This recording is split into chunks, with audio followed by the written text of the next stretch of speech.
Now, to weigh in on what Speaker Johnson shared with NewsNation, here with us now is Associate Research Scholar and Lecturer in Politics and Public Affairs at Princeton University, Dr. Wright. Good morning, Doctor. And Democratic strategist and CEO of Northern Star Strategies, Michael Starr Hopkins. Michael, great to see you. Welcome back. I am going to start with you. What do you make of Speaker Johnson? He said not fearing, theoretically, a new Democratic opponent who could run against President Trump in November. Whatever Democrat's at the top of the ticket is going to be a formidable force and is going to defeat Donald Trump. Look, people understand that if Donald Trump is president, that means less access to abortion. That means less health care. That means less services that can help children, like good schools.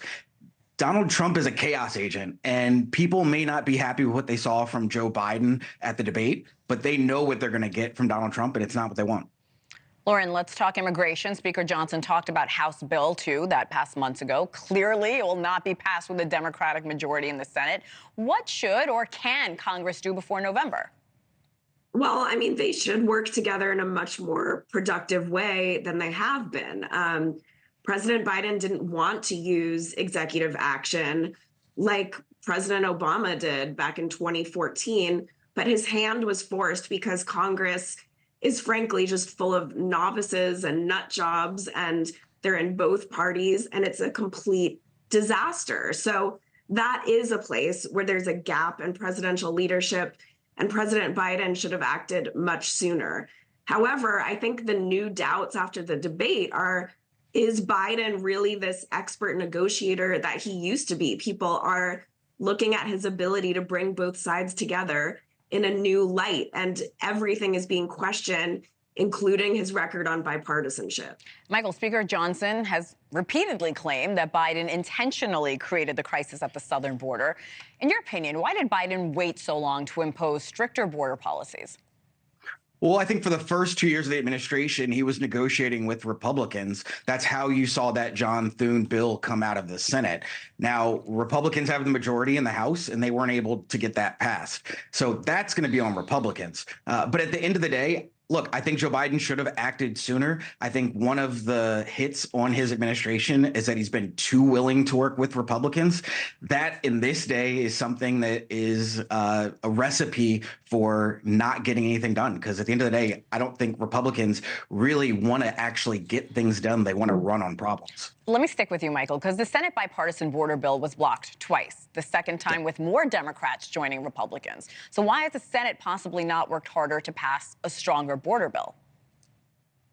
I think at the end of the day, people don't really want to get a border bill done. And when I say people, I mean people in Washington. People at home, people at the border, people all over the country, they see what a threat our lack of immigration reform has done to our border crisis, has done to the ability of cartels to bring drugs across the border. But it's something that both parties can run on. It's something that they can fundraise on. And I think it's easier to run against something than it is to run for something. Lauren, I want to talk to you about something Speaker Johnson said on Friday to another media outlet. He's urging the cabinet to search their hearts and consider the 25th Amendment. Just for our viewers, of course, that's in case of the removal of the president from office in case of death or resignation. What did you think of that comment? Is that even possible? He was a little more even-handed, frankly, than I thought he would been. And this is why I've been really critical of Republicans when they try to do these pie-in-the-sky partisan things like impeaching Biden. Like, you know, they've been saying Biden needs to be removed from office for years now.